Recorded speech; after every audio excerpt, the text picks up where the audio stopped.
اور آپ نے بات کی یہ انڈیا کا ٹیرف جو امریکہ نے دیا 18% پہ، ہمیں 19 دیا. تو جب ہمیں 19 ملا بھی تھا تو ہم شاید اس وقت بڑے خوش ہو رہے تھے کہ بنگلہ دیش اور ویتنام کو 20% ملا ہے، انڈیا کو 25 ملا تھا، 25 ان کا ٹیرف تھا اور 25% اضافی ان پہ رشین تیل خریدنے کا لاگو ہو گیا تھا. چائنا کا اس وقت کوئی 35% کے قریب فروزن ہے. تو میں نے تب بھی کئی پروگرامز پہ، شاید آپ کے پروگرام پہ بھی کہا تھا کہ مجھے اس کی سمجھ میں نہیں آ رہی، بیکاز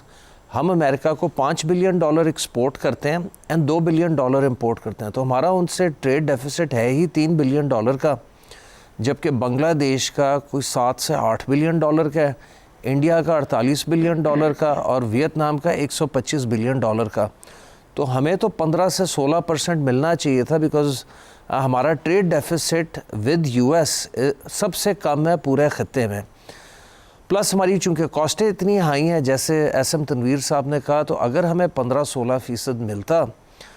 لیکن آپ نے دیکھا ہے کہ انڈیا نے successful lobbying back channel engage کر کے امریکہ سے 18% لے لیا، اور ان کا سارا کاسٹ سٹرکچر ہم سے کم ہے. اور ادھر سے انہوں نے یورپ کے ساتھ بھی یہ ڈیوٹی فری ڈیل کر لی ہے، جہاں ان کا 12% تھا ان کی ساری پروڈکٹس پہ، اور ہمیں جی ایس پی پلس کی وجہ سے زیرو ڈیوٹی ایکسیس تھی. تو جو یورپ والا ایگریمنٹ ہے وہ ریٹیفائی ہوتے ہوتے ایو کمیشن، ایو پارلیمنٹ سے کوئی 9 سے 10 مہینے لگ جائیں گے. تو میں یہ سمجھ رہا ہوں ہمارے لیے 2 اہم ڈیڈ لائنز ہیں. ایک، جب انڈیا یورپ میں ایکچولی ایکسپورٹ کرنا شروع کر دے گا ایگریمنٹ کے 9 یا 10 مہینے بعد، جو ایگریمنٹ ہو گیا تو 9 یا 10 مہینے بعد جب وہ فارملائز ہو جائے گا، تو سال کے اخیر تک جب انڈیا کی ایکسپورٹ شروع ہو جائے گی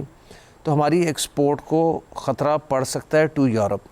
دوسرا، یہ جو آپ کا آئی ایم ایف پروگرام ہے، یہ آپ کو سپٹمبر 2024 میں ملا تھا، یہ نومبر 2027 میں لیپس کر رہا ہے. تو ہمارے پاس اب لیس دین 2 سال رہ گئے ہیں جس میں ہم اپنا ہاؤس ان آرڈر کر لیں. اینڈ جیسے یہ کاسٹ آف ڈوئنگ بزنس کی بات کی، جس میں بجلی ہے، گیس ہے، انٹرسٹ ریٹ ہے، ٹیکسیشن ہے، یہ چاروں چیزوں کو ایڈریس کرنا ہے. اگین ہمارا کام ہر دفعہ حکومت وقت کو تنقید کرنا نہیں ہوتا، لیکن اپنی ڈیمانڈز انڈسٹری کے بہاف پہ اینڈ فار دا کنٹری ہمیشہ بار بار سامنے رکھنا